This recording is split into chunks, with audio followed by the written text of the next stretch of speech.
The crime seemed almost too bizarre. While out on his nightly walk with his dog, Johnny Matos was robbed at gunpoint. The thief wanted Bugsy, Johnny's 1-year-old French Bulldog. You're thinking, no, this really can't be happening. Not here in Florida, that they're gonna be out here robbing you for a dog. And then he drew the gun on me and told me he would pop me if I didn't give over my dog. Johnny handed over Bugsy and called 911. The deputies arrived on scene and then they started the search for him.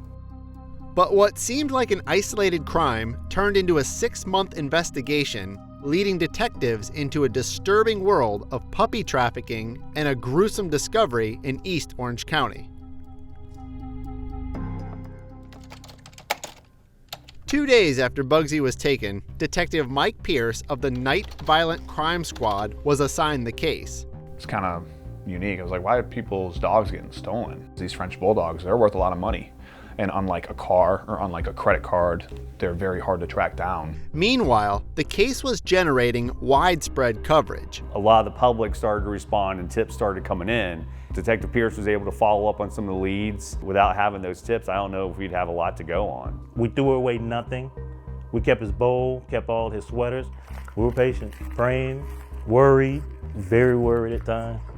Always had hope, always. And then the break Pierce needed. A tip came in that 2 men, Ronnie Baker and Quantavious Williams, were suspected of stealing multiple dogs on the west side of Florida. These 2 same suspects had broken into pet stores, taken high-end dogs to essentially breed them and make money. At least one of the stolen dogs was taken to this home in East Orange County. Inside this shed, detectives say a person known as Dog Man, who would later be arrested and identified as Bobby Rivera, would cut out the original microchips and replace them with blank ones. Basically, there was an operating room. There was a table covered with dried up blood where you could see where they were cutting the dogs open. So they couldn't be identified later on to where they came back in their rightful owner. There's multiple dogs stuffed in one cage. There's, feces, urine. You see it, just, pisses you off. But Bugsy was nowhere to be found. The investigation led back to Ronnie Baker and Quantavious Williams, and a Facebook page connected them to someone who knew where to find Bugsy. Like, this guy definitely knows where Bugsy is. We loaded up in a car and started heading to a location. Nearly 6 months after he was taken, Bugsy was finally found. That's him. Bugsy's microchip was never removed. A scan proved it was him. It was a good feeling to finally have Bugsy back. Hey, Bugsy. Hey, Bugsy. How you doing, buddy? It was time to take Bugsy home. Hi. Hi. I have someone for you. Johnny was in California celebrating his 50th birthday. His son called him to share the good news. Oh, my God.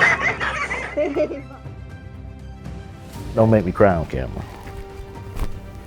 Don't make me cry on camera. It was amazing. It was really amazing to get him home.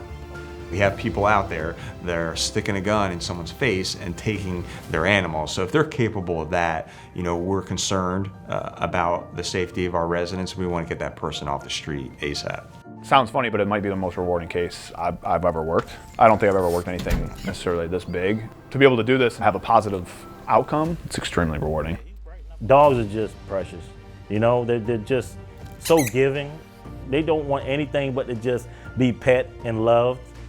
It's great to have them home. It really is. It really is good to have them home.